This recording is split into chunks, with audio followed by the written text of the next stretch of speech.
Hey guys, have you heard of Goldbelly? It's this amazing site where they ship the most iconic, famous foods from restaurants across the country, anywhere, nationwide. I've never found a more perfect gift than food. Goldbelly ships Chicago deep dish pizza, New York bagels, Maine lobster rolls, and even Ina Garden's famous cakes.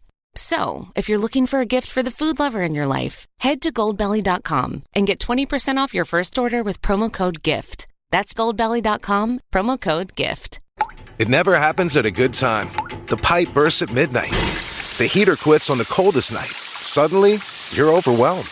That's when HomeServe is here. For $4.99 a month, you're never alone. Just call their 24/7 hotline and a local pro is on the way. Trusted by millions, HomeServe delivers peace of mind when you need it most. For plans starting at just $4.99 a month, go to homeserve.com. That's homeserve.com. Not available everywhere. Most plans range between $4.99 to $11.99 a month your first year. Terms apply on covered repairs.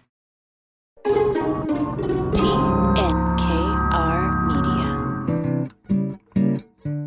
And again, like, I can't buy locally. If I don't have access to it easily, I'm sorry, man, I can't.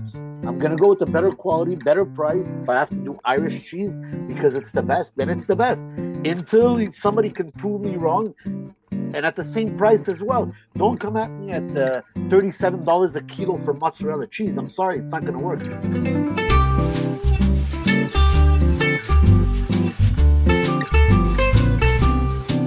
All right, everybody, welcome to the Salt Lake Podcast. We're back here in our empty space next to Grill Nature. I'm here with Derek Damon, our co-host, and our friend Richi Ourichian from Pizza Segreta, from the very famous Roman pizzeria in Montreal, Segreta. So welcome, Richi. How are you?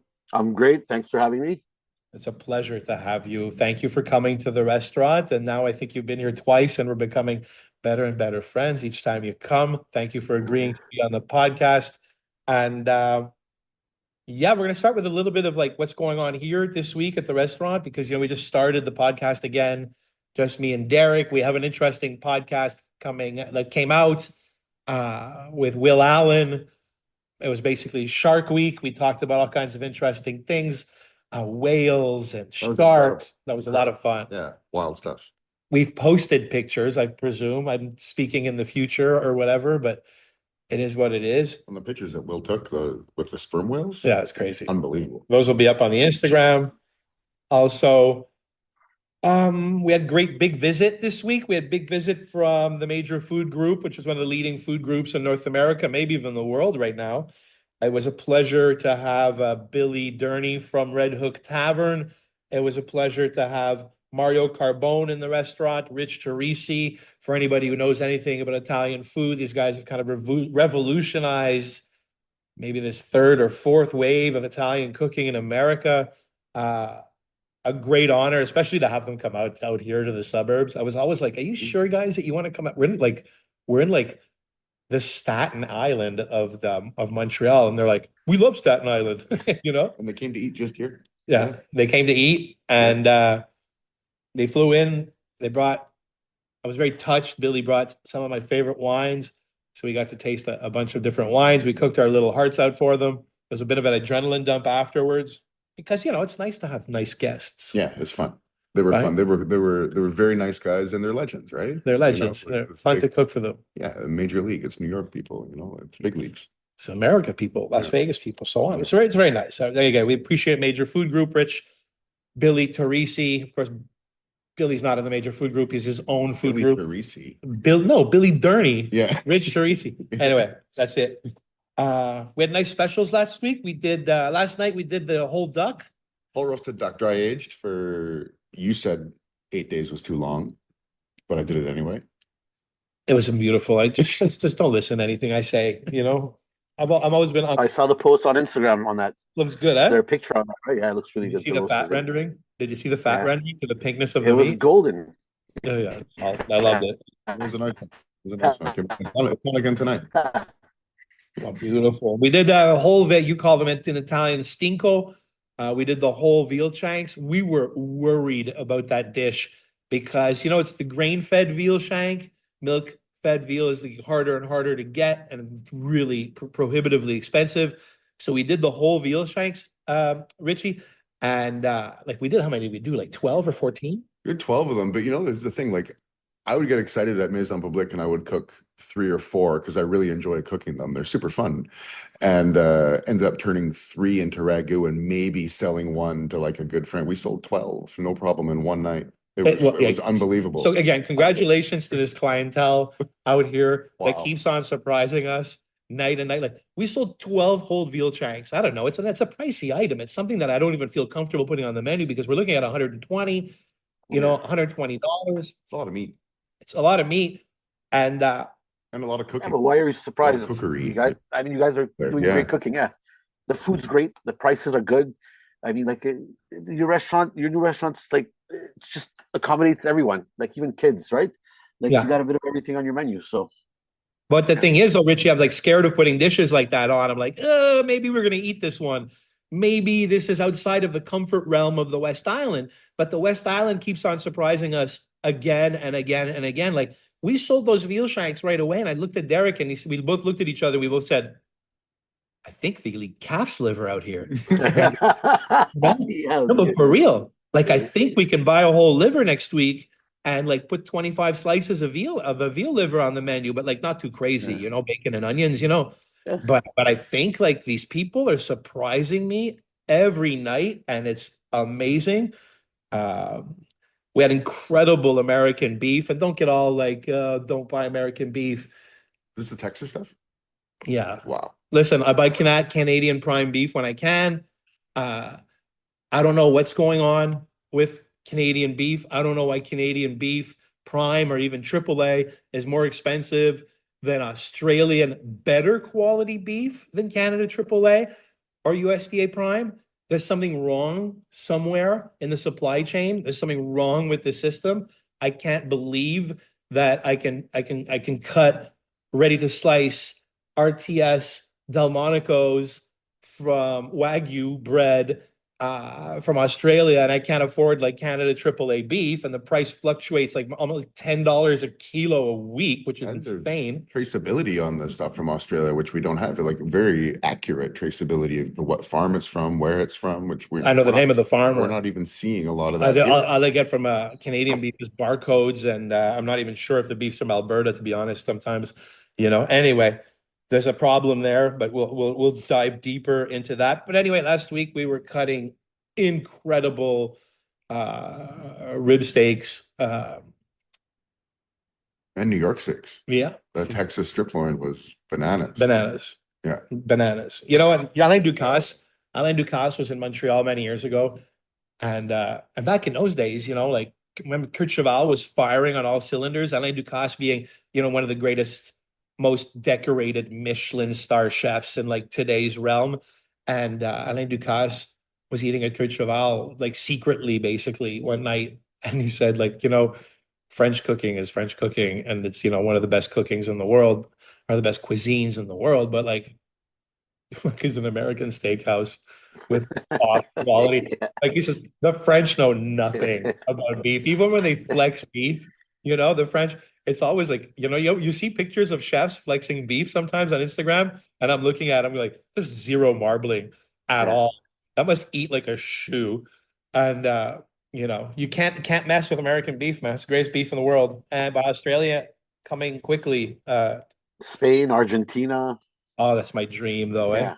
That's my dream. The Spanish beef. Yeah. I've secured a little bit. They eat it rare. They eat it raw. They do blue. Yeah, totally. Raw with the yellow fat. Yeah. It's a bit much even for me. I'm a big lover of rare beef. I think the slaughter is different. There seems to be a higher iron or blood content inside of the beef. They don't look like there's bled out as our animals are. Anyway, I'll get off that subject. We did foie gras chickens. You did foie gras chickens, like foie gras stuffed under the breasts. Yeah. Beautiful. That's nice. Yeah. Was that this week? Yeah. Yeah. We did.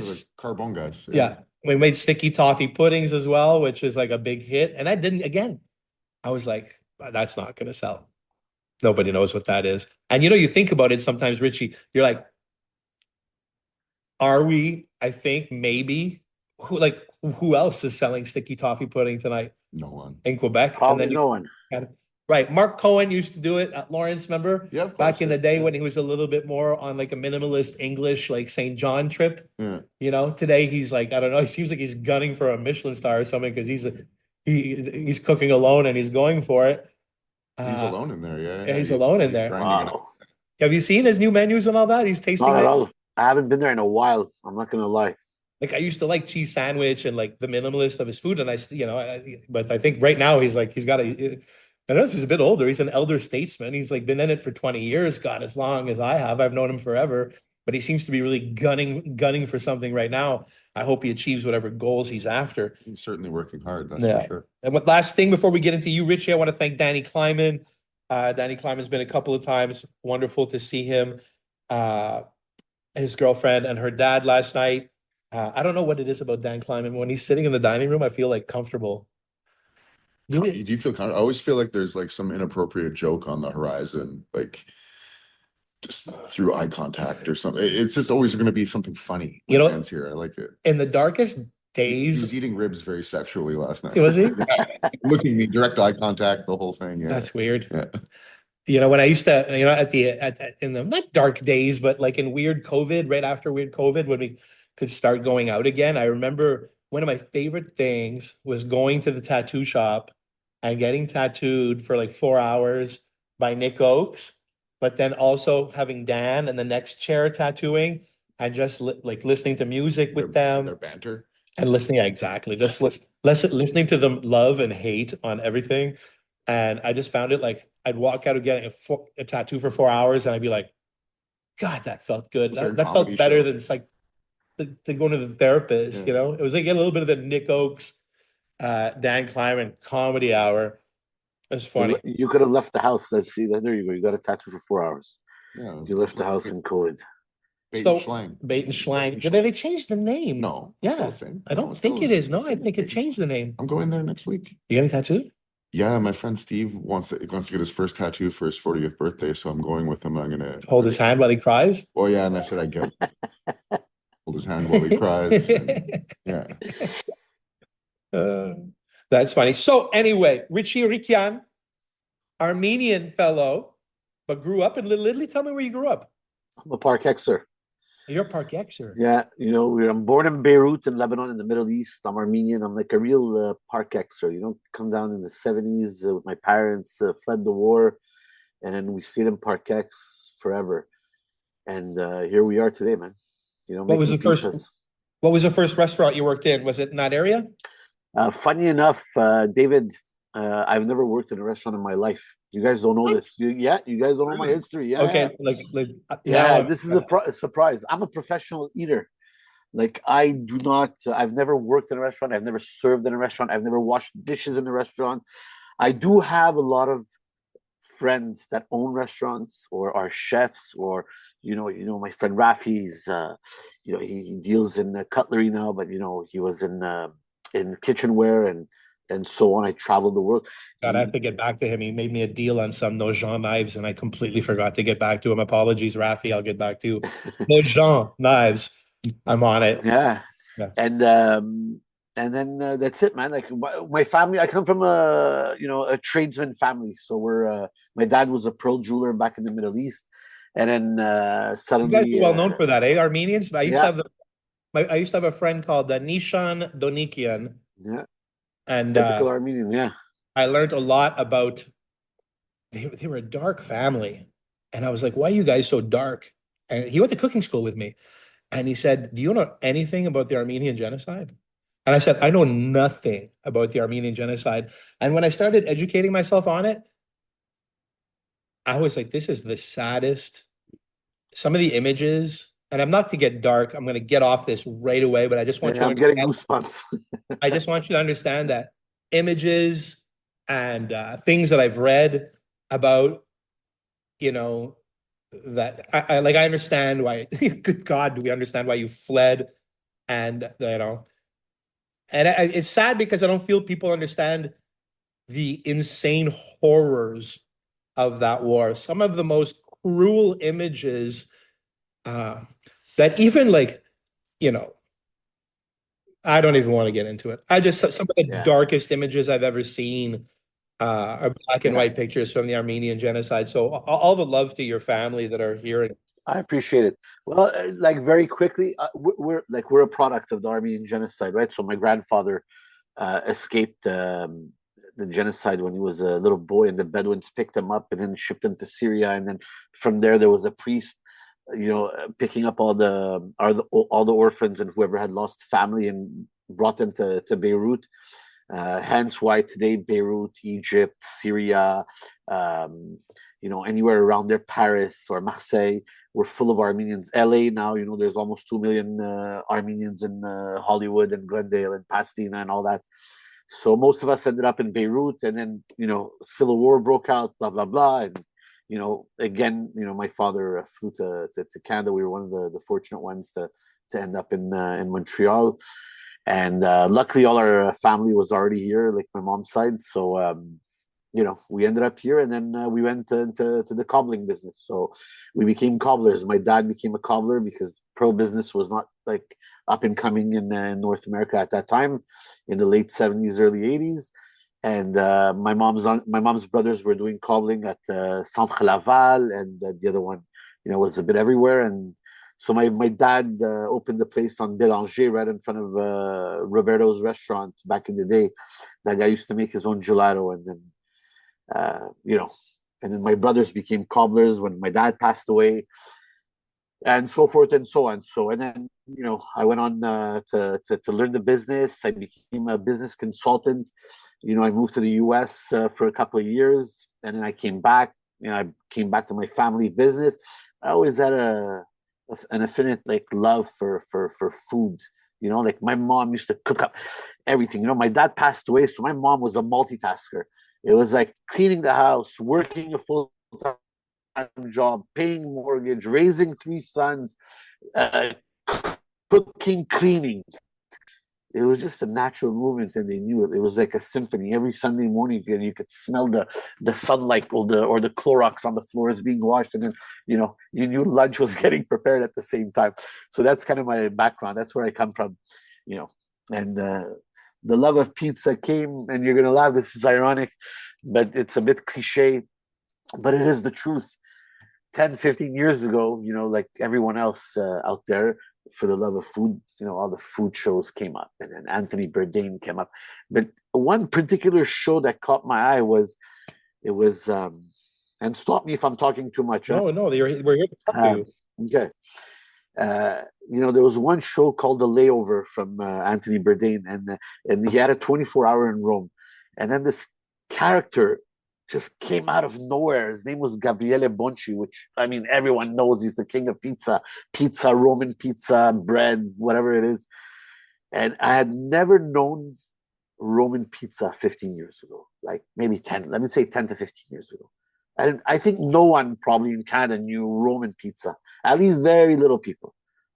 Can't we all agree? Everybody knew Neapolitan pizza, New York pizza, Montreal pizza, Windsor pizza, but baking out of a blue steel pan, it was like it was an epiphany for me, and this guy was like, fuck you, and I'm gonna put pineapple, and I'm gonna put this and that, and because Anthony said, you can't put pineapple on pizza, and he defied the law.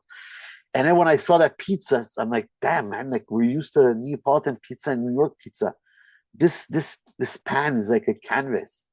And then, I started researching, I traveled to Italy, I got married, and I told my wife we're going to go to Italy. I want to know what this pizza is. And then we ended up at Bonci when it was not really popular, it was just from that show.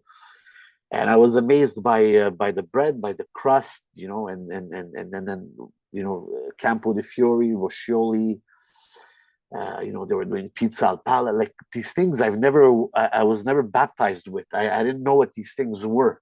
I knew what Chinese food is, I knew what French food was. I knew what Italian food is. But Roman food was, it kind of hit home for me. There was a soft spot. And when I mean pizza, I mean also like the cacio e pepe, the carbonara, which now everyone's doing. But believe me, don't go back too far, like 5 to 10 years ago. There was no one that had cacio e pepe on their menu in Montreal. And if there were, good for them. If I'm missing them, I'm sorry. I apologize. But you know what? Now every Italian pasta joint has either cacio e pepe, carbonara, amatriciana, grincia, like the whole 9 yards. I don't think there's been an influx of guanciale so much from Italy than in the past 5 years coming to North Yeah, America, even 100%. in the Roman US. cuisine has been very on trend over the last since maybe before COVID and then silence during COVID, but very popular since then. You see a lot of the young chefs taking trips all the time. You see the Instagram, like it's always Bonci, this place, that place, the other place. I remember there was a Roman restaurant. I've never been to Rome, but I saw this picture of there's in the Jewish quarter. There's a restaurant called Filetti di Baccalà, and all they do is they just do this big fried cod, and it's either the big fried cod you can have eggs on it, the big fried cod you can have artichokes on it, the big fried cod you can have olives on it. It's like just I was like, what is like this is kind of my dream restaurant that I want to have. I imagine having a restaurant called Filet of Cod. It's just like how specific I'd like to be. David It's the Duck poor Press people's food. Restaurant. Yeah, there's other places like to-go places, the old school newspaper wrap with the chips inside. Kind of reminds you like of London, but it's Italy. It's like fried bacala to go. My friend Yeah, Cassidy, I forget the name of the restaurant. I wish I remembered, but there's one Roman restaurant that specializes in basically offal cooking, like guts, right? And the menu is just fascinating to read because they have the cow udder, the sweetbreads, the liver, the spleen, but all in what I believed in, like in historical context. These are not new recipes. These are just ancient Roman recipes of how you cook liver, how you cook spleen, how you cook cheek, how you cook tail, and it's just fascinating to me. When you read the recipes, it's like there's not a new ingredient there. They haven't used exactly, ginger or anything. You see what I'm saying? So that's, yeah. exactly. And like all this to say, back to your initial question of if I've ever worked in restaurants or where I worked in restaurants, I do not have a culinary background. I will not pretend to be what I'm not. I'm not a jack of all trades, but I am a king of one.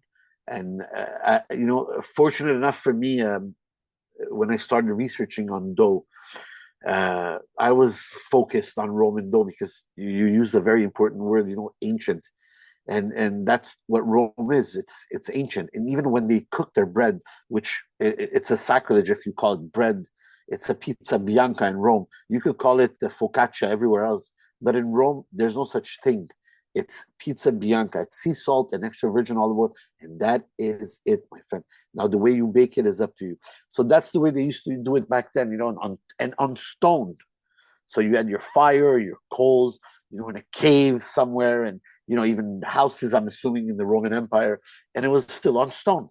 So that's the beauty part. And so that what captivated me, and after that trip to Italy, I came back, researched, and I reached out to some maestros and schools, but all of them were in Italian. So I don't speak Italian enough for me to comprehend like 3 weeks of schooling there. So luckily, someone messaged me from Italy and said one of our instructors is going to be in Miami. This was in 2018, and he said, "Why don't you give him a call and see if he can take you as an apprentice?" And he did. And I called him, and then he did, and I was lucky enough to be one-on-one for a while with him. And when I walked in, the first thing I said to him, I said, "Listen, I've never worked in a restaurant. I need to know how to open a light until I close that switch of the light at the end of the night.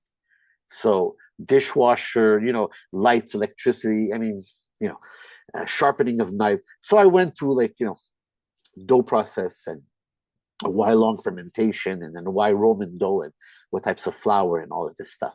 So, I learned a good base of it, but I wasn't ready to open my own place. So, I started researching more, and Chris Bianco in Arizona and Tony Gemignani, which is the king of pizza.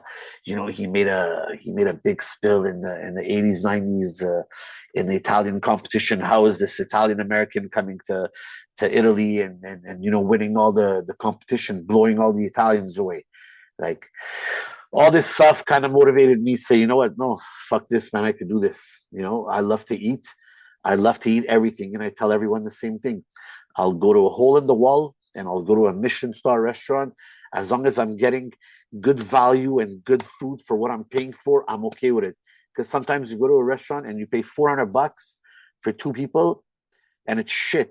And then you go to Park Kex and you grab a souvlaki, pizza souvlaki that costs you $4, $5, and you say, and I'd be like, fuck, I paid $25 That for souvlaki this. place on what is it called? Let's shout out. For me, it's Elatos, like on Jerry. Oh yeah, it's number one. Oh yeah, Elatos, number one. You know, old school joint, Jerry, like corner curbs. Dude, this place has been there for a while.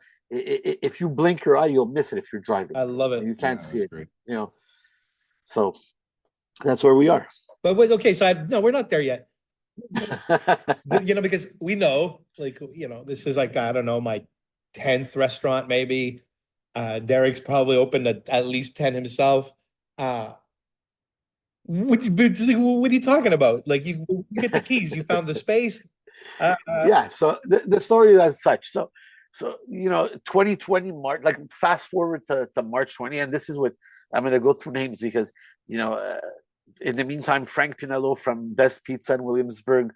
I'm sorry, if you guys don't know these people, they're like the they're like the Mario Carbones. Yeah, exactly. You know, like of the culinary world, like the Alain Ducasse and, you know, Eric Rupert and all those guys. But in the pizza world. So this guy had the show with I think it was the Munchies or Vice, called The Pizza Show.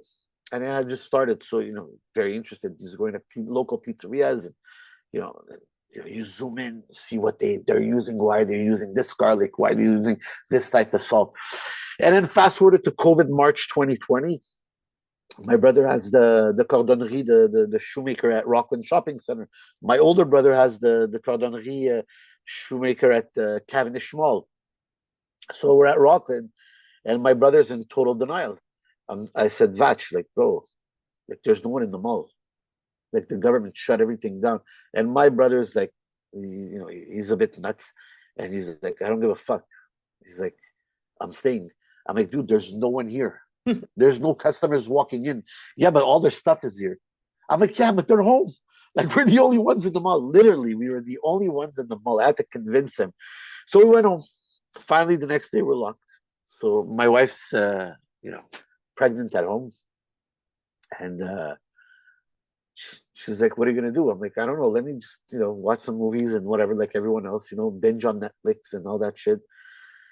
And after 2 months, you're like, okay, this is really real. This COVID stuff is really like we're like prisoners in our own homes. Like, what the fuck, man? Like, where are we? You know, my wife's like, why don't you make pizza? Like, you went to learn, and, you know, a couple of years ago, and, you know, you haven't practiced. I'm like, you know what? Great idea. Make a couple of phone calls to suppliers, you know, go grab some stuff, get the KitchenAid out, get the hook out, and start making dough, making pizza for my wife. And then, you know, I had pizza, like too much pizza. So I pass it around to my brothers, and, you know, so forth and so on. And then my wife she takes a picture and posts it on Instagram. And then, you know, start getting a few comments here and there. And then somebody messaged me, hey, you want to sell me a pizza? And that was all that time where everybody was supporting each other, you know, like bakeries or home guys, or you guys know what I'm saying, you know, like whoever was, you know, making up something at home, getting busy and, you know, supporting each other. So the funny part was all the friends and family supported, right? So I went to buy these big boxes at a shop, like at a pizza shop, and they were huge. I think they were like the 20-inch or 18-inch boxes, and my pan was a square pan. So selling the pizzas $25. So I started getting 1 or 2 people. And I was not making money because the pizza was so big. Like, for $25, I was giving it away. But that was not the point. The point was that all of a sudden, word to mouth, you know, word got around. And then, you know, you would say that, oh, this guy's supporting me. But then he's reordering it. You know, you did your due diligence. Like, you know, okay, I did my thing. I supported Dave and Dan. I don't need to go back. Like, it's done. If it wasn't good, you know, done. You know, I paid my dues. But then, you know, start getting phone calls from the same person, and then the cousin calls, and then the friend calls. Then I have strangers showing up to my house. So I live in a condo building, and then the administration thought I was selling drugs. because you were wearing masks, you couldn't move from the house. So I'd go down, give boxes out to people, to strangers. Like, I have no idea who these people are, but they're messaging me. Next thing you know, I got a calendar board on the house. I'm backed up like for a month of pizzas. Like, this is no joke. Like, we have a calendar. Yeah. Yeah. Like, phone numbers, which pizzas. Now, You're doing this at a home oven. Because I'm doing it at a home oven. So my neighbor downstairs, Marwan, he gave me this baking steel called the baking steel. It was like 3¼ thick. Yeah, it was thick. So I put it in. It kind of put steroids to my oven. And then Rafi calls me, and then I call my brother Vache. I'm like, dude, I need your KitchenAid. He's like, what the fuck for? He's like, I'm making pizzas.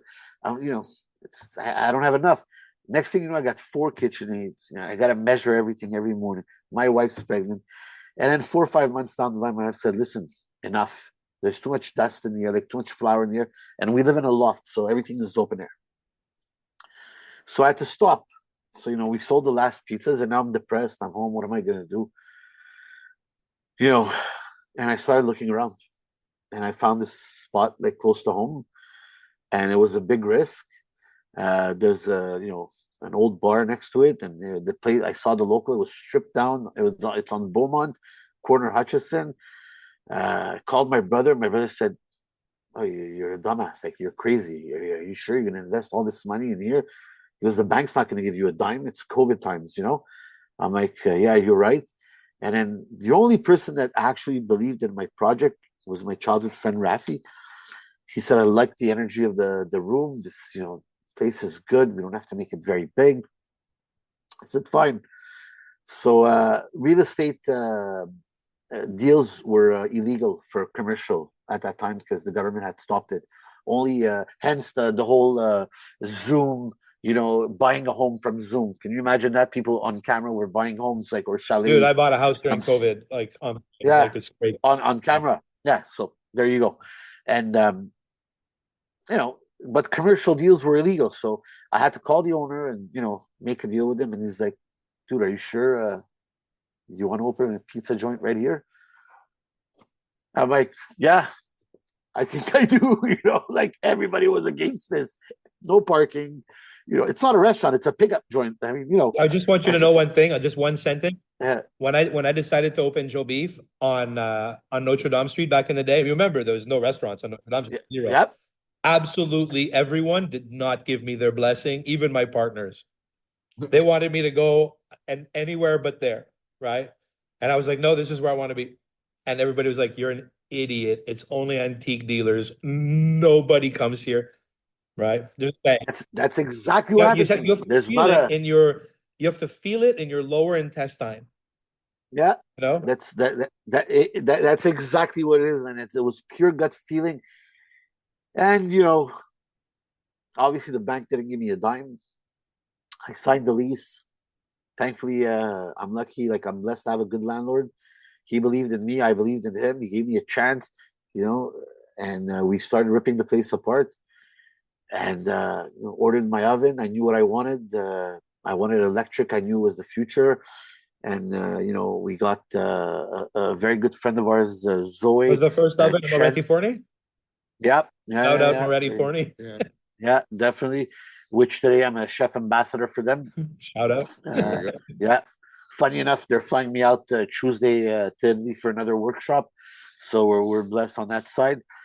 Anyway, to go on, that was it, man. We started, we built the counters. Zoe designed the whole place.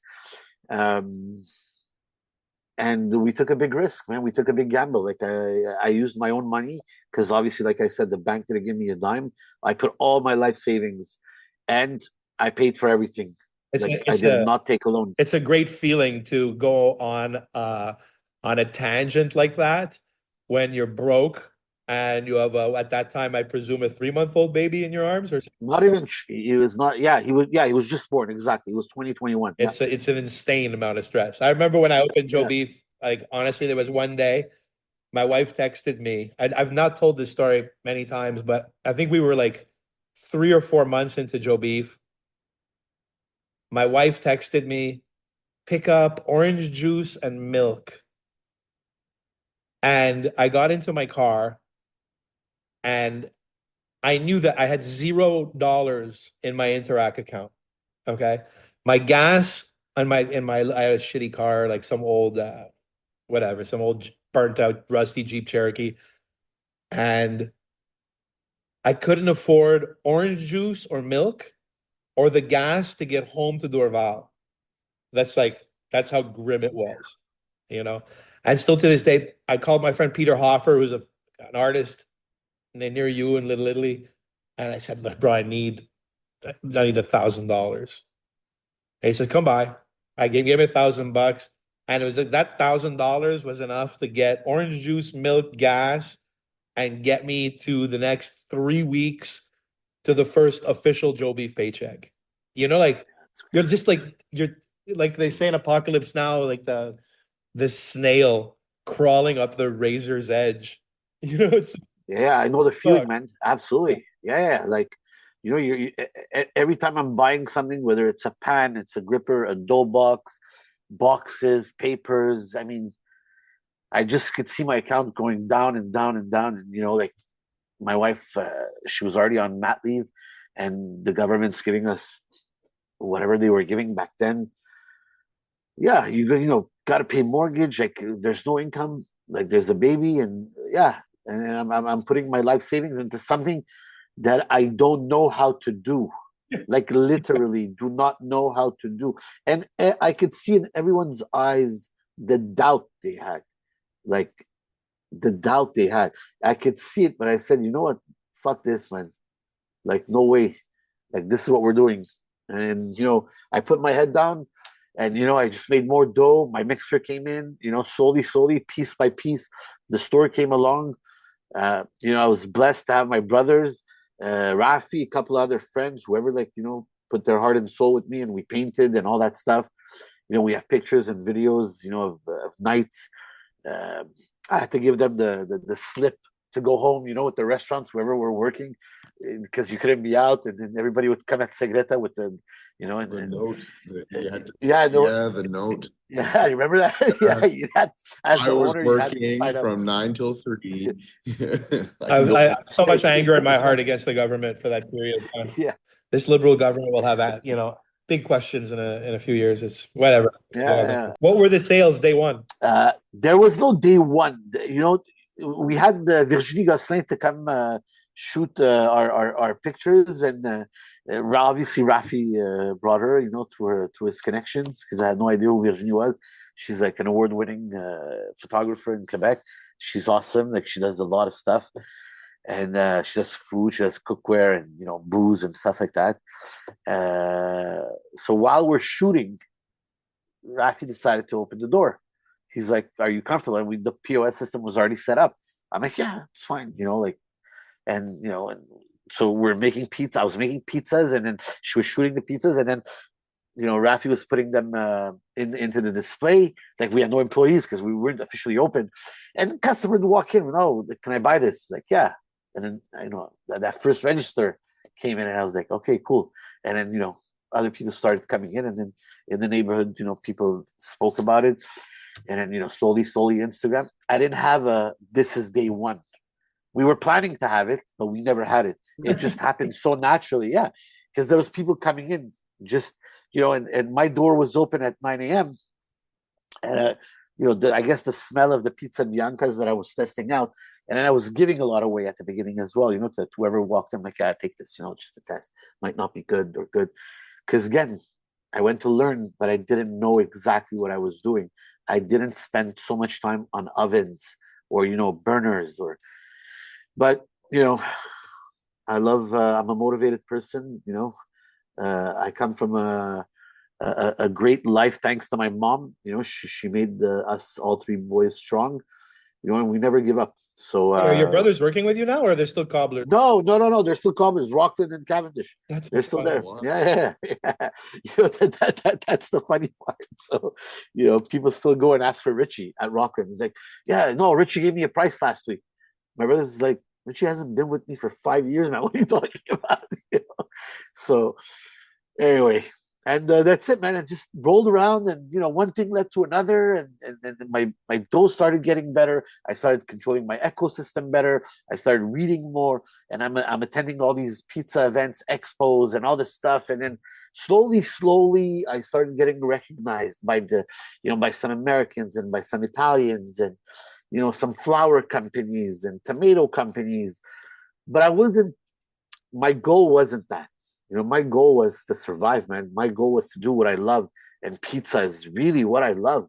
I didn't know this until every morning, until today, when I go do dough, that smell, that when that mixer, that spiral mixer, when it's turning, and that smell of yeast and flour that goes through my nose is just unbelievable, man. Until today, I haven't lost that. No, really, And that's like wonderful. yeah, That's such a beautiful thing. So you yeah. love going to work. I love going to make pizza, man. I love making pizzas. So how now, fast forward a little bit. How many pizzas are you making right now? I don't like talking numbers. I know, but not numbers. Like, let's say, like, We, are you five guys? Are you physically, six people? Oh, okay. So our brigade, like our crew, total with cashiers, we're around 26. Wow. So yeah, we have around, I would say, 8 full timers, and then mostly part timers as well. We have. I have to give a shout out to Madame. She doesn't like that, Madame Morale. Morale, yeah.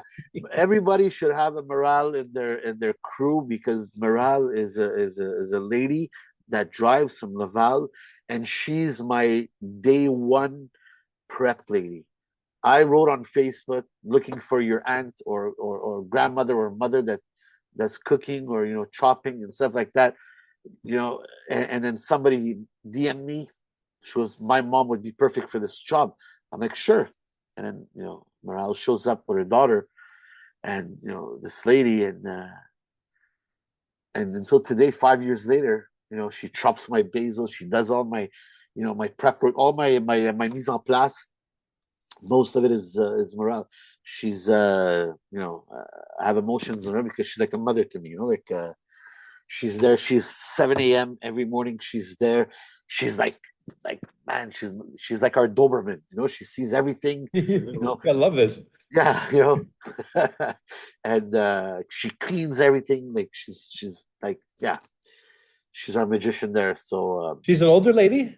Yeah, she's an older lady, and I bought her a chair, because I wanted to feel comfortable, and she sits there and she does everything for me.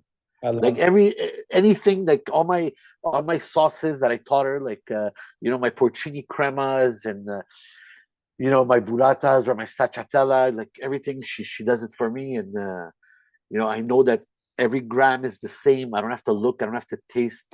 I trust her like blindfolded, and nothing has ever happened in 5 years. So and she's happy. She comes in at 7, she leaves at 1 p.m. We're good. Then we have our GM, which is our his name is Vic. I have to give a shout out to him too, because he's our Greek Armenian guy, and he's like Zeus. Good This looking. guy, yeah, he is. He's a good looking guy. Does he just wear like apron with no shirt? You'd think he's a priest, as his voice is so deep. He kind of scares customers, if he's up front. But he's a beast, man. This guy manages everything. He does from scheduling to managing all the employees, But yeah, making pizzas, I still put my hands. Do you just like making dough and then putting pizza dough in blue steel and manning ovens? Yeah. Oh yeah, man. When I'm in front of the oven, you can do what you like. Yeah, when I'm in the like I stopped stretching dough so much, but I love dressing pizzas. So yeah, I got guys doing stretching. If I'm dressing pizzas, it's where I play the music. Like all the, if you go on our website and you see all our pizzas, every ingredient, every recipe is my recipe. You do pineapple? I do pineapple. I did it. I gave in. I made a whole skit on Instagram. I like it. It's delicious. It's called The Greatest Sin, and I charge $50 for it. Really? And yeah, the reason why I charge $50 because I don't want to fucking do that pizza because of pineapple. But if you want it, then you'll pay for it, and we sell a lot of it. but it's really well made because we kind of we caramelize the pineapples, and then we put Calabrian chili peppers. We use Canadian bacon as opposed to ham. It's your number one pizza on your website over here. You Yeah, first. exactly. But everything you see there is what I eat. Is how I eat. It's it's what I put in, all my spices, and I didn't get it from someone. I didn't, like, obviously I don't make pepperoni, but what goes into the pizza, is what I do. You said something before, I wrote it down. You were saying something about the uh, we're importing or exporting, and we're bringing better meat from the outside, or I don't remember what it was, but I wrote it down because, funny enough, the mozzarella cheese that I use, Yeah. which is a grass-fed mozzarella, it's not from Canada, man. New And Zealand or Australia? it's from actually Ireland. Ireland. Yeah, Oh. yeah. I use an Irish one. Even I was using the New Zealand one, which is fantastic. Even the Australia one. It's all a cooperative, right? They're all the same. But what's important is it's grass-fed. Number two, it's more of a high fat, low moisture, which gives better color and better texture and better taste. Um, and it's a little crazy because if you take Saputo, for example, there's a Saputo Canada, obviously they're from Montreal. And then when you go to these pizza events in the US, there's Saputo USA. And the product that they give there and the product that we have here is totally different. Yeah, Like, I've the heard cheese that. in the US is so much better than what we have here. It's incredible, the produce A they lot get, of man. a lot of people don't like this kind of line of conversation, but like I have a couple of chef friends, and I'm not going to name them just because that's their own. They can go on the record and say, but I couldn't. Like when I'm into asparagus, I'm into the best asparagus I can get for my customers. I wish they were from here, but often they're not. Sometimes they're from France, sometimes they're from Ontario, sometimes I love cheese. But again, and I brought this up. I think I bring this up on every podcast. I live at my farm right on the Vermont border. I live in Quebec, and I drop the closest grocery store to me is Hannaford in Swanton, Vermont. 375 grams of Balderson cheddar, and I eat a lot of cheddar. I like it every morning with breakfast. 375 grams of Balderson cheddar is anywhere from $18 to $22 right now at the grocery store. I can go to the Hannafords in the US and I can get 1.3 kilos of Cabot's extra sharp cheddar for $11 to $12. Come on. Yeah. It's not even a little bit of a stretch. You take me for a fool in Canada. Our supply chain in Canada is a disaster right now. It affects the produce too. Look at the produce in the grocery stores. It's trash. It is. It's trash. But even like there's a famous political, Paul Wells is a political commentator, a writer about, political situations. And he was here at the restaurant the other day. And I said, like, can you explain me? Because and this is, one of the smartest political journalists maybe in Canada, or well respected. Can you explain to me what the deal is with why we're trying to protect our milk industry with so vehemently that one journalist is be able to write an article about why, what is this cheese thing? Anyway. Yeah, it's incredible. Like, it doesn't make even butter. You go to the grocery store, our butter is white. Yeah. Our butter is white. You go to Trader Joe's in Burlington. Now the kids are always, it's almost a cult of young chefs that are will die on the buy local hill, But look, I agree, but fish at the in end the of the Gulf of day, St. Lawrence is 3 damn fish or 4 damn fish. it has to be accessible. No, it's not, especially in this day and age, I can get any cheese. I can get burrata from Italy, okay? Every 7 days flown into this restaurant in Dollars des Ormeaux for way cheaper than I can buy any local burrata that tastes terrible compared to what I can get from Italy. So why would I not buy the one from Italy? Are you kidding me? And cheaper, better processed, product. like the burrata here is processed. It's Yeah. weird. It's got Yeah. a cream. Even look at cheese, yogurt. You look at, something, and it's people not go, right. American dairy sucks. I don't know. When I read the ingredients on my protein yogurt that I buy at my Hannaford's, it says milk and cultured enzymes, right? Or, you know what I'm saying? Here Yeah. it says cornstarch, vegetable oil, and some of the yogurts that my wife buys for my kids don't even have it's not, it's a processed, it's a, I don't know where we're going, man. I'm not smart enough to talk about it all in depth, but I just know that our supply mat with it, we're getting It is somewhere. There was a keyboard warrior, that trashed me, saying, you're using California tomatoes as opposed to Canadian tomatoes. I said, are you aware that Canadian tomatoes, we hardly have access to it in bulk? He goes, what do you mean? I said, Ontario is the biggest producer of tomatoes in Canada. They sell to Heinz to make ketchup. So that's a monopoly. Yeah. And then the Italians, they bring the fake San Marzano that they call San Marzano. Okay, it's a plum tomato. It's too acid for what I do. Is it good? It's great. It's not for me. It's good for other people. I prefer California tomatoes. But again, I can't buy local if it's not, if I don't have access to it easily. I'm sorry, man. I can't. I'm gonna go with a better quality, better price, whether it's in bulk or not, and I need it. And if I have to do Irish cheese because it's the best, then it's the best. Until somebody can prove me wrong, and at the same price as well. Don't come at me at $37 a kilo for mozzarella cheese. I'm sorry, it's not gonna work. So. Anyway, that's the cheese part. That's the important. I have a note here from our producer. Tariffs sometimes exceeding 200% are applied to imported dairy products, e.g. up to 298.5% on butter, to protect the domestic market from being flooded by cheaper foreign goods. The thing is, flooded by cheaper foreign goods. Cheaper meaning inexpensive, and cheaper does not necessarily mean of worse quality. You see what I'm saying? 298, we are imposing 298.5 or 200% tariffs on imported to protect our dairy industry. Listen, this for me, it's all bullshit. Yeah. This is all bullshit. You know what? Rewind 2 years ago when there was no tariffs, okay? I'm sorry, but we don't have access to this stuff. First of all, I don't want to get in trouble. I'm not going to name names, but you know what?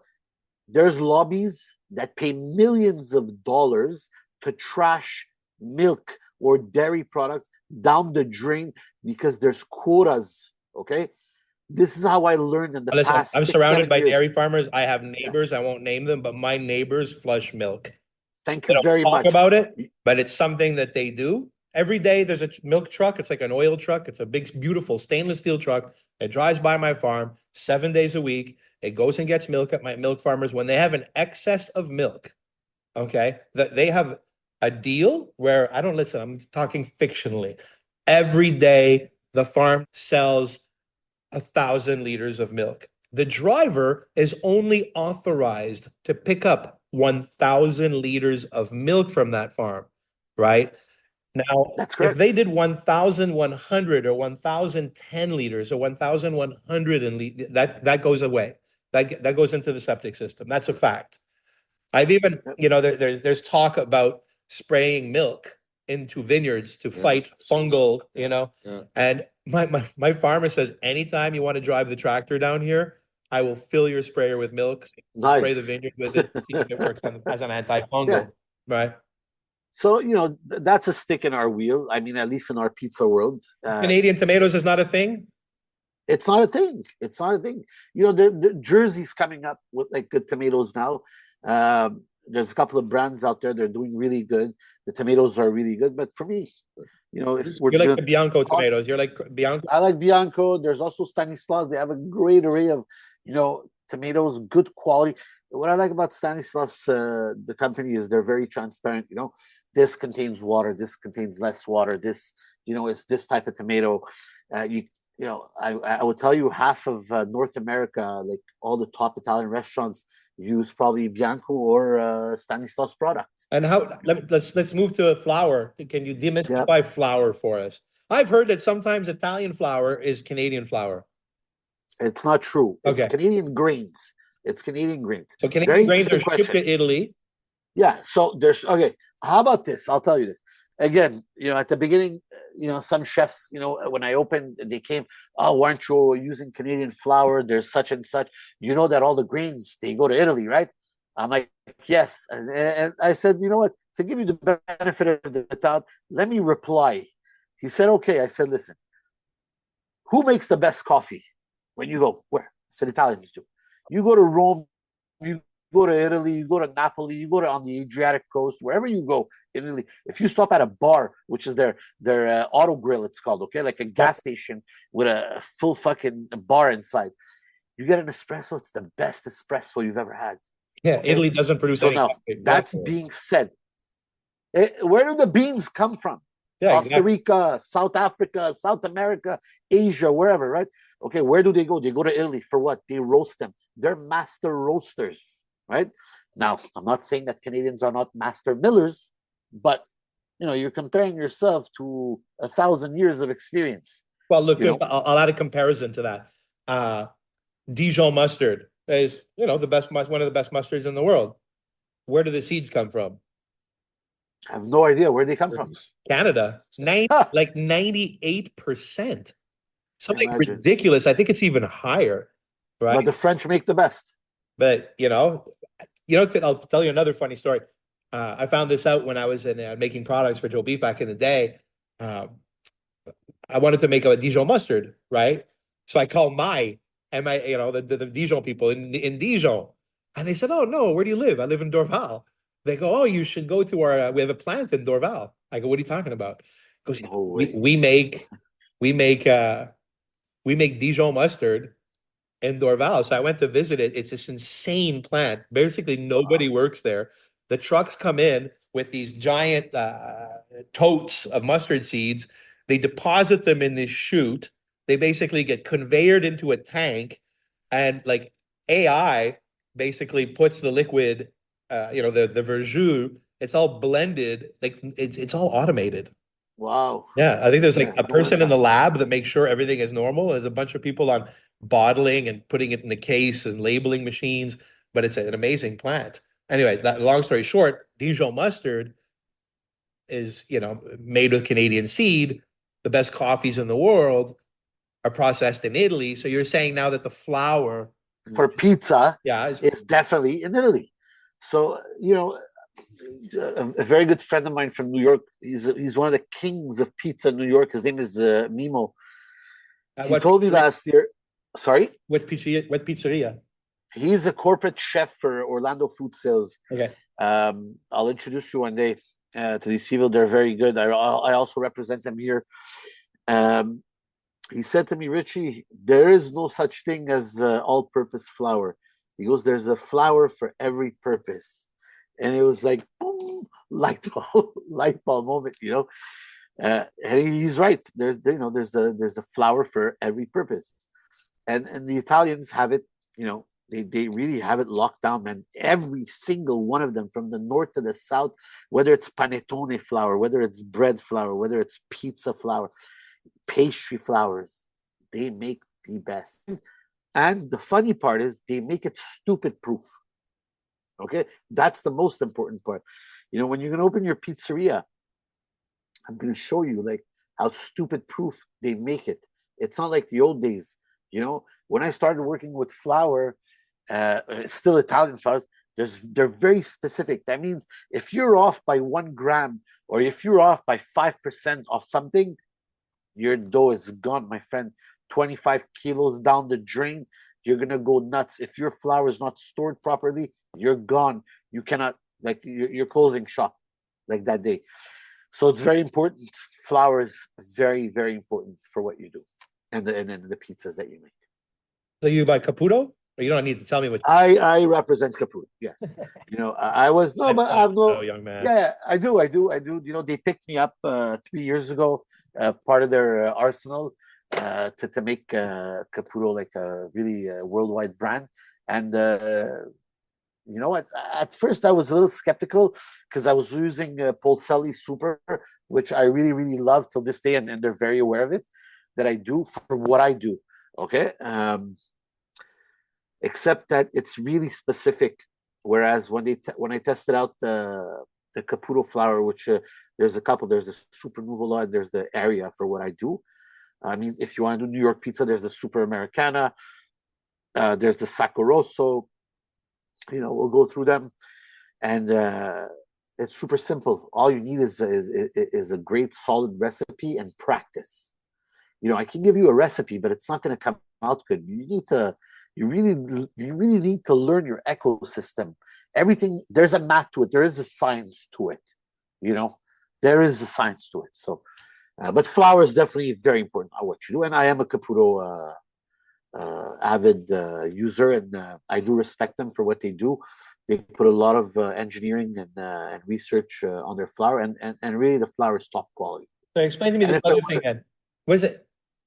The sourdough cult versus the non-sourdough cult. How do you explain to the people who are listening to this podcast? It's not sourdough, and I've had great sourdough pizzas, but it seems like the sourdough people are always very preachy, right? I don't know. I'm just like, I'm not like, I like both. I'm going to tell you this way. Yeah. 99% of your customer will not know if it's sourdough or regular dough. All they want to know is this: when you bite into that pizza, is it good? Is it delicious? Is it good? Is it good? I live by my life by those words. As I look at anything, Derek, the same. We always look at, is this delicious or is this an intellectual fantasy? Tell me about it. Exactly. Yeah. So back to your question. I'm not a fan of sourdough. Okay, doesn't mean I don't eat it, but I don't like the acidic taste, the aftertaste when you're eating a loaf of bread. I'm an old school guy. Give me a good white baguette, well made. Let me get that crunch inside from the outside, and I'm good. Now, coming to pizza, there's Levito Madre, which it's your mother yeast. Some people claim they have 100-year-old history of having that, and do I believe it? Yeah, maybe I do, maybe I don't. Depends where it's coming from. But a Canadian guy told me, this sourdough is my mother yeast, 50 years old. Shut up, please. Don't fucking bullshit me, bro. You're not in Italy. If you were told me you're in Italy, I tell you, okay, maybe. And the difference is work, and also sourdough, biga, Polish, direct dough. All of these, everyone uses. The reason why they were using most of the time lately biga or Polish, I know people are gonna get me on this, but it is the truth, and I believe in this. It's because you don't have space, and then you want to give your dough a better flavor. If you don't have a 300 square foot walk-in fridge, then yeah, by all means, man, do your Polish, do your biga, do your sourdough. It's fine. But you don't need to. If you have the space, which you have the space over there, you don't need to complicate your life if you want to have good control over your pizza. I can make great dough directly if I have the space. Can I make biga? Yeah, of course I can. Do I want to complicate my life? No, I don't. Everyone's on this trend of biga and sourdough and this. Good, man. You know what? It's like all these people testing out all these new caramelized this and complicated that. Dude, even the Italians, when they come to Segreta and Parkex, like from Italy, you know what the first pizza they buy, they want to try? You'll never guess. Everybody would say, oh, they want to try the margherita. No, they don't, man. They want a pepperoni pizza. They grab pepperoni. You know why? Because it's impossible to find pepperoni in Italy. They don't call it pepperoni. If you say pepperoni, they're gonna give me a piece of pepperoncini, like pickled spicy. I'm losing my words, but you know what it is. Yeah, pickled pepper. Pepper. Yeah. So all that to say, there's no pepperoni pizza in Italy. No, you get of course not. There's salami. salami, prosciutto, capicola. Yeah, you get those things. Yeah. So basically, that's what it is to debunk it. Look, sourdough is great. It's just not for me. Okay, is it good? I don't Yeah, think it's for me either. It was an extra step for ego. I think it is. Yeah. Yeah, you know. Your fake And if you're marketing. busy, like, you don't have time to make stuff, because if you miss the feed, or one of your employees misses the feed, that's it. Like, your Levito Madre is gone. The 50 years you claim is gone. Can you revive it? Yeah, maybe so, but it's not going to be as good. So now you're back at day one. You know, if anything, do biga. I think biga is like, it's very good. It gives a lot of flavor to your dough. It's not my thing. Vigo works well in Polish. Those it's like a Yeah, 24-hour totally. little ferment or whatever, Yeah, 12 hours. it's a pre-ferment. Yeah, it's very good. But again, if you're able to do direct, which I do, and you're able to ferment long, then even better, because every day, every hour that your dough is getting fermented, like a cold fermentation, you're breaking down the complex sugars, and the gluten is developing, and the flavors are developing, the digestion is better. And then I do something that most people don't, because one, it's really hard to manipulate, and some people are scared to do it. It's going like above 70%. We do 80% at Segreta. We've always done it since day one. We've never stopped. We've never reduced.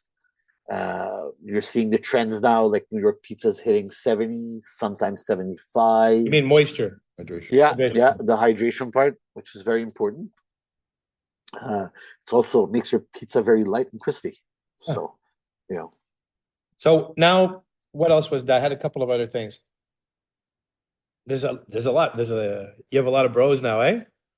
I do. You have I do. a lot of pizza friends. I do. The pizza world is exciting. So I'm not gonna lie. thinking that of course we like, because I was partners with Derek at McKiernan's for a while, and we like, Campanelli. I love Adamo. It's Adamo Yeah. pizza I like. Tony's a friend. Yeah. It's too bad he closed. Is he closed? Floods. Yeah. It's been Flooded twice. Yeah. he No. closed. Upstairs. The apartment's upstairs? Second time. Yeah. He finally just had enough. Poor guy.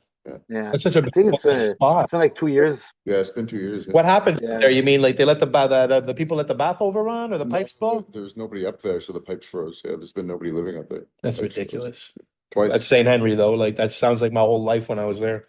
Yeah. Pizza bouquet. Pizza bouquet. Pizza bouquet is great. I agree. Well, I'm Pizza is fascinated great. by this guy's Instagram. Kind of scared of him. He looks Danny. well done pizza. Well done. Yeah, he actually texted me yesterday asking me if I was going to Vegas. I told him, yeah, we go every year together. So I'll tell you a funny story, Danny, at Well Done, before you continue. Danny is an exceptional man. He's also a donor. He's a dough freak. He's a pizza freak. He wants to learn every type of dough there is. And he's really, really good. I met Danny in November 21. Again, COVID times. I got called in New York to give a Roman pizza class with some other top guys there, and I accepted. And we ended up at Keste in Manhattan at Roberto Caporuscio's place. Roberto Caporuscio, if you don't know, he's a Neapolitan pizza legend. I think he's the first Neapolitan pizza in Manhattan. He's made a big name for himself. He's obviously from Italy. His daughter's running the show as well now in New York. I got invited there to give a course, and then I met a lot of people there while giving the course. And at the end of the course, 3 days later, Danny comes up to me. He's like, "Hey, Richie, you're from Montreal?" I'm like, "Yeah." He goes, "I've been to your place." I'm like, "Yeah, so why are you asking me if I'm Montreal?" He's like, "I just wanted to make sure it was you." I'm like, "Yeah, it's me." He goes, I'm like, why don't you call me? Like, we could have done the course in Montreal together instead, like, instead of you traveling here. He goes, "Yeah, I didn't know you," and whatever. He goes, you need any help, like, at work? I'm like, "Yeah, actually, I do. I'm looking for people to work." He's like, "Okay, I'll come see you." And then, sure enough, 2 weeks later, shows up at Segreta, and then we started working together until he opened Well Done. And he's one of the top pizzerias in the country. I'm fascinated by him. Yeah. And congratulations to him on getting a hood for his pizza oven. I thought that was a beautiful video. Yeah. I was like, that's Yeah. when you're working in a smoky environment like that, and like I know what that is. I know what that is. How can I say? I know that I need a hood. I know that people are busting my balls because I need a hood. And a hood, for people that are listening, is the exhaust fan that removes the bad air from the restaurant, okay? And heat, but also removes smoke and smell, Yeah. right? But I know that in any restaurateur's life that's had a restaurant with like a bad hood, minimal hood, or no hood, I'm just saying, congratulations on getting a hood. It's a big day. Yeah. Yeah. It is. It is for him. Yeah. Yeah. I said here, I wrote a couple of things down. I got the Gentile guys, of course, that are our neighbors now. I really like those guys. G's Pizza. Do you know G? Do you know G? I do. Giuseppe. Yeah. Yeah. He's doing his thing in NDG. He's Very coming good. on Saturday. We're going to give him some of the old tables and chairs for his pizzeria, so people are going to be able to sit down at G's Pizza. There's Bernie here, but I have not been to Bernie at all. Yeah. But Jordan at Bernie's for sure. Shout out to him. Very good guy. Genie's guys have been to the restaurant twice. I like them. They show up at 10 o'clock and they're all covered in flour. They're cute as buttons. Germano, very good guy. Very, very good guy. I haven't been. I want to go to Maps. Is that near you? Maps, very good. Saint Denis, yes, very near me. Yeah. Good guys. I haven't been yet. They have a sourdough pizza, very good. Yeah. What else? I don't want to miss anybody because Marcy's fantastic. Marcy's great. Marcy's, man. They have. And who's that king? The kid, like everybody loves this guy so much. The way I see it every day on Instagram. But that guy in the apartment in the Sheen. Frankie's. Donnie Malozzi. Yeah, he's a good kid. Those are that's the family from we got that from the butcher shop. Yeah. Right? Yeah. They make that family makes the best porchetta sandwich in Montreal. Or that best like birthday long, like that 6-foot submarine or whatever. Yeah. I haven't seen that. Have you seen that? Yeah. Them two the brothers very passionate as well about pizza. Very happy for them. Yeah. How good is a porchetta sandwich? What do you know that I don't know? What's your favorite place? Does Pendelli still exist? It does. Pendelli's is in Unsick or Cartierville. Or is that good? Is that good? Yeah, on O'Brien, right? Yeah. Or Ville Saint-Laurent. What do you know that I don't know? Well, look, man, you pretty named most of them. Pizza Tony, obviously, they're also New York classic. Tony's fantastic. Pizza Tony's fantastic. I hear a rumor that he's going to open down the road from me. So I love that. Yeah. He is. They're checking out the West. Good. They're welcome. That's what I hear. At least the word on the street is, did I miss anyone? You said Bouquet, Maps for sure. Well done, yeah, guaranteed. Maps is sourdough kids, yeah. Maps, they're sourdough, yes. Yeah. There's Pizzeria Elena. They just opened their slice shop not too long ago, a couple of months ago. Right. In Griffintown. Yeah. Yeah. That's a really good crust. It's sourdough as well. Really good crust. Good for them. I think I'm missing, but sorry for No, because sometimes I like to who's the oldest pizzeria? Who's consistently the oldest best one? That's you mean like there's all the Greek diners, which I call the dirty old Greek Montreal pizza, the all dressed with the pepperoni under the cheese. I don't hate with that. The mushrooms and the pepper. I love that. What do you mean hate it? That's a classic. We have GG's here in Pointe Claire. GG's in Pointe Claire. Yeah, there's a bunch. I love it. There's a good guy, Jean Daniel. It's got that. I feel that the cheese has changed in the last 10 years. Like I remember eating those pizzas as a kid, and there was a pull. What's the spice that the Greek restaurants put into the sauce? Allspice, clove, or oregano. A lot of it. I think there's allspice. They put sugar, man. I'm not sure if they put allspice, but they definitely put a lot of sugar in their tomato sauce. Because it's a ready can. I mean, remember Gattuso cans? The old school Gattuso cans with the Italian flag.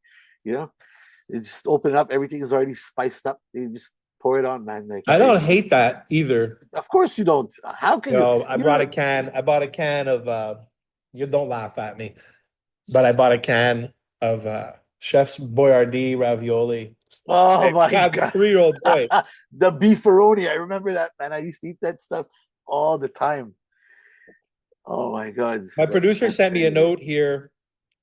franchises about Pizza 900. You know what? I like Pizza 900. There's some good kids working there. I know the owner of the chain. Yeah, so They're good guys.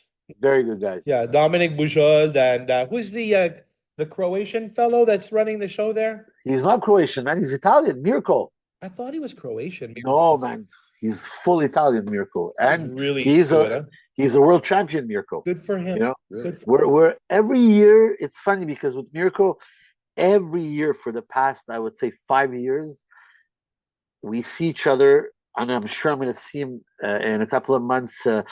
Every year, we see at the airport, 6 a.m. flying to Las Vegas for the Pizza Expo, and then we don't see each other in Montreal ever. So Ever. Pizza 900 is the first chain anywhere in the world to be certified by the Associazione Verace Pizza Napoletana.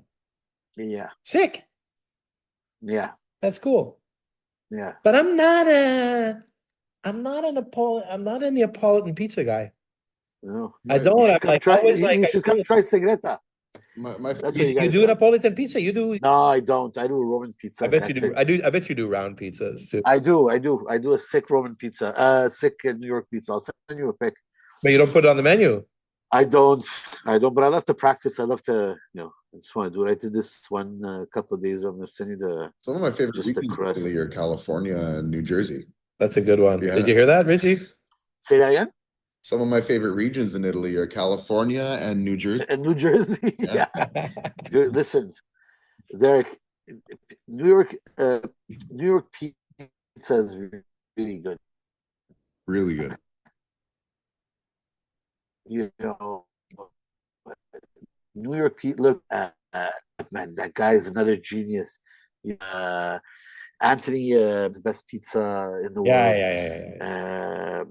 It's funny. In your world, and you probably don't give a shit about it, but it's the San Pellegrino best, and then there's Michelin the program, or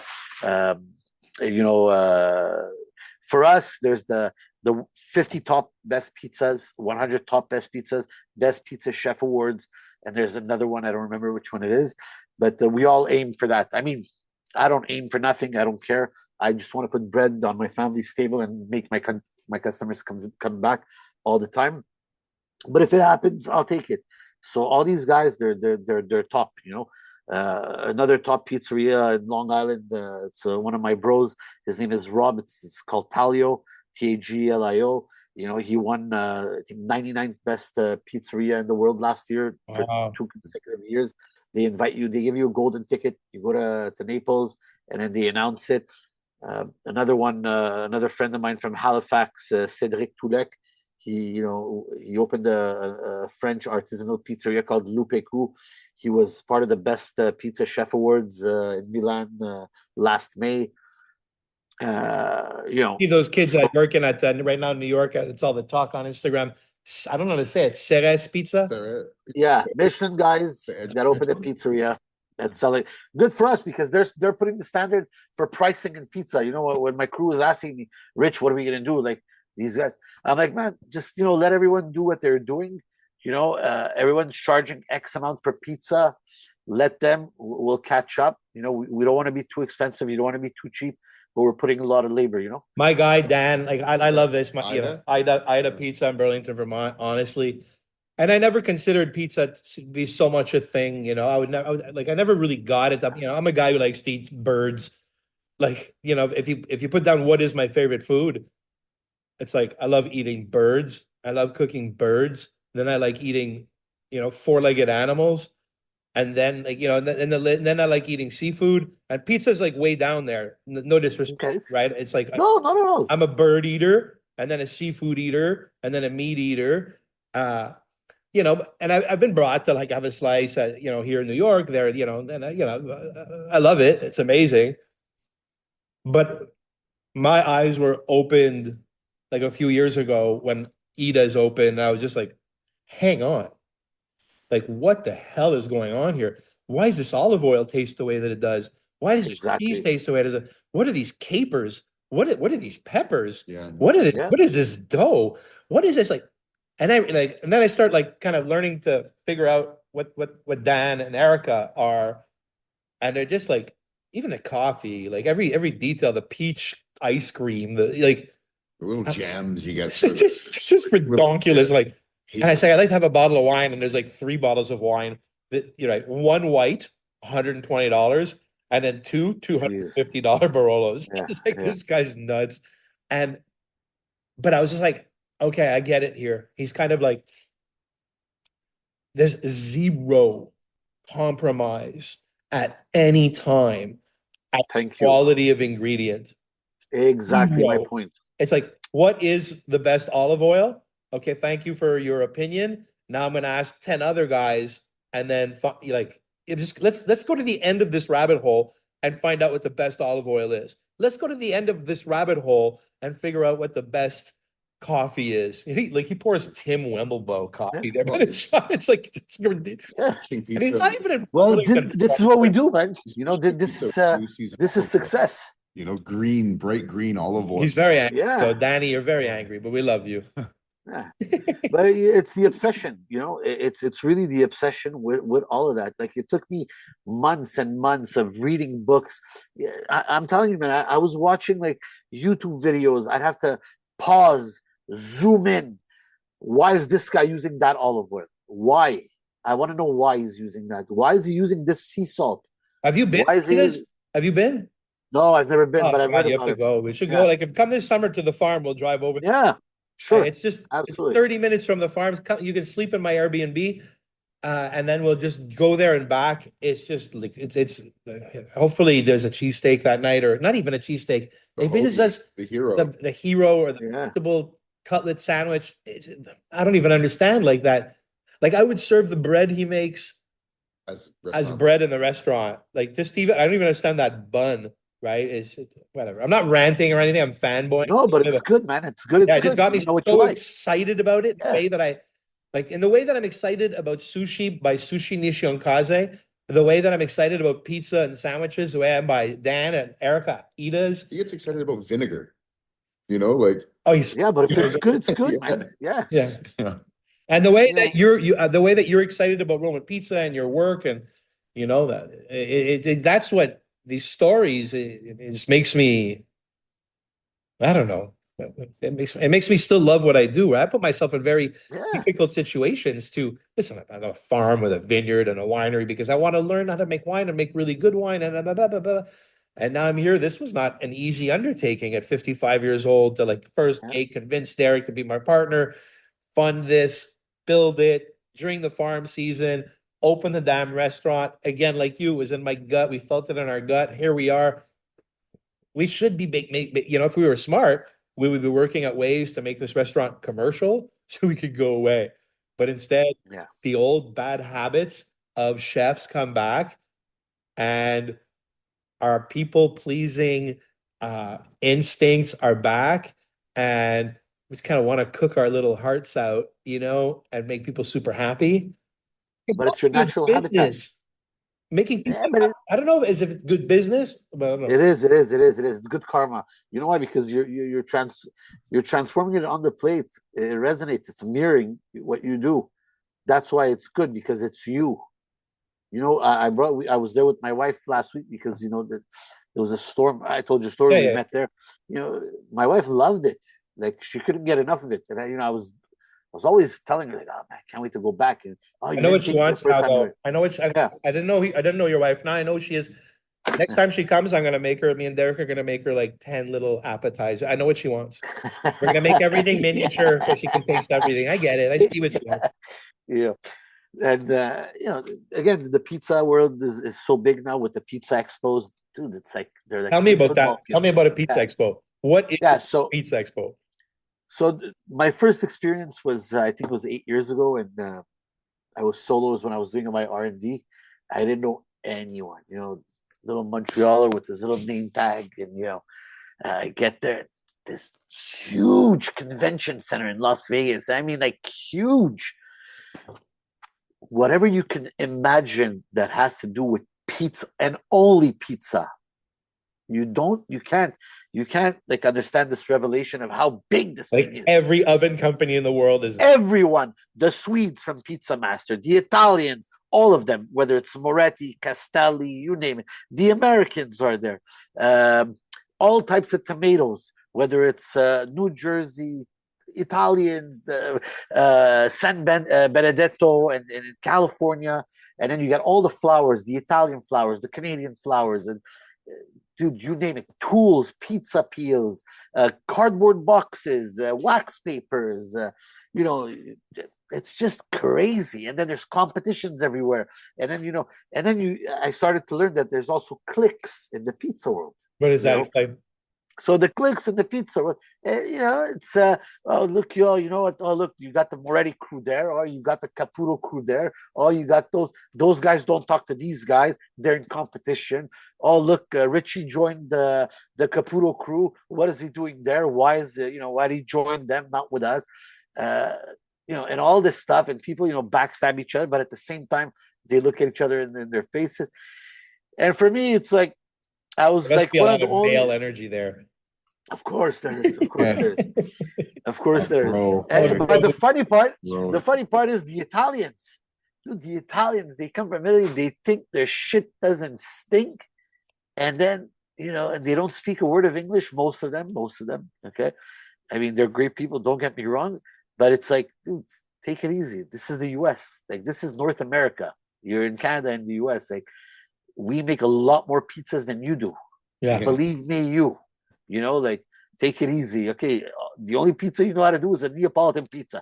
You slap it all day and, you're there. Here, we do all of them. So hold your horses.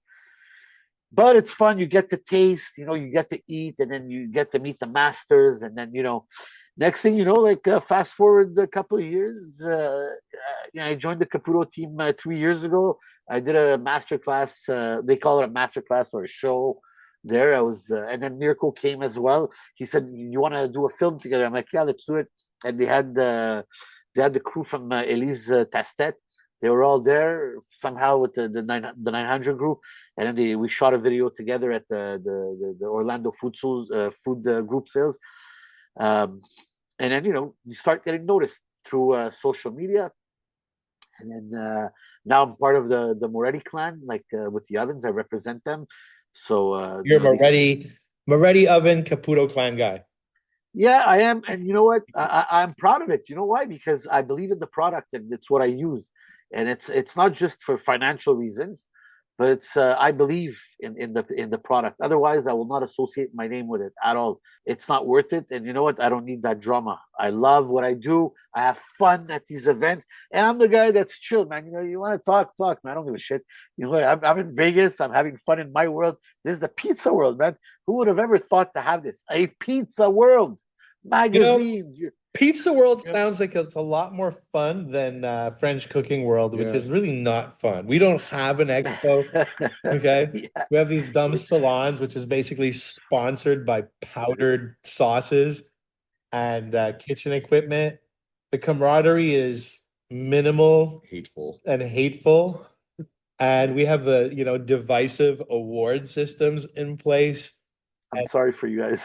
One of the biggest things about opening this restaurant for me in the West Island and Dullard, I was like, I want to be alone and have no peers, except for the friends that I have here in the West Island.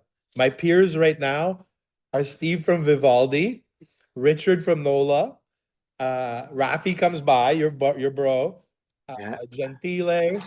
Who else comes and sees us? The kids from Bienheureux. Yourself? You and nobody. And I don't want to ever fall back into like clicks. Yeah. Yesterday they were saying this Laurier thing, les lauriers de la gastronomie. Yeah. No. Keep knock the word grill nature out of your mouth. Leave us here in the West Island. Play your Montreal games. Yeah, I totally get maybe you. I'm being negative, or maybe no. You know what you want. You know what you like. I just don't want to play. I just want to play here. In my park. It's what I do. I'm in Parkex. I'm happy. You know what? We have our little thing going. Like I said, I'll take the perks that come with it. Who wouldn't? But at the end of the day, it's about making great pizza. And at the end of the day, once more, I want our customers to keep coming back for our product and for us. Beautiful. You know, that's the most important thing. So tell us exactly where you are. Tell us We your are Instagram located. account. Yeah. Our Instagram account is Segreta_MTL. We are located in the heart of Park X. So we're at the corner of Beaumont and Hutchison, which is one block west of Park. We do not have parking. I mean, you can find it on the site. We are not a restaurant. We have 6 seats, facing our window. We are a pickup counter. You reheat our pizzas because of our high hydration. You pick it up in the morning, leave it on the counter at night. Reheat it when your guests come. You know what? Put it in a Ziploc. You do delivery, Uber Eats? Yeah, we do all of them. We suggest our website is better because we only charge $5 for delivery, whether you order 1 pizzas or 100. You want to pay 30% more for pizza on Uber Eats, by all means, go for it, because our prices are not the same, and you could compare it. But if our reach is not, then yeah, go for Uber Eats. And sure. How many days you open? We're open 6 days a week, so we do Tuesday to Saturday from 9 to 8 p.m. Sundays 9 to 6 p.m. and Mondays we're closed. We close every January for 2 weeks, and then in the summer we close for 3 weeks.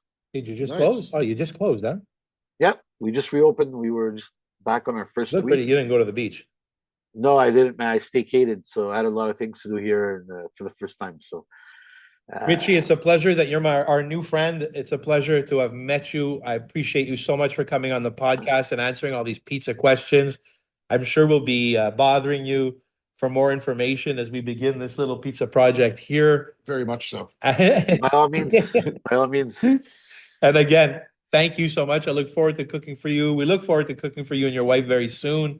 Thank you. And you were hilarious, very funny, and lots of information. I think we didn't miss out. We shouted everybody out pretty much. And thank you so much for doing this with us today. Guys, thanks for having me. It was an honor to be here. Thank you. My pleasure.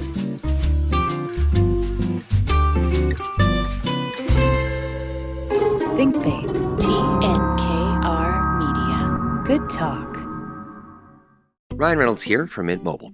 I don't know if you knew this, but anyone can get the same premium wireless for $15 a month plan that I've been enjoying. It's not just for celebrities. So do like I did and have one of your assistants switch you to Mint Mobile today. I'm told it's super easy to do at mintmobile.com/switch. Upfront payment of $45 for 3-month plan, equivalent to $15 per month required. Intro rate first 3 months only, then full price plan options available. Taxes and fees extra. See full terms at mintmobile.com.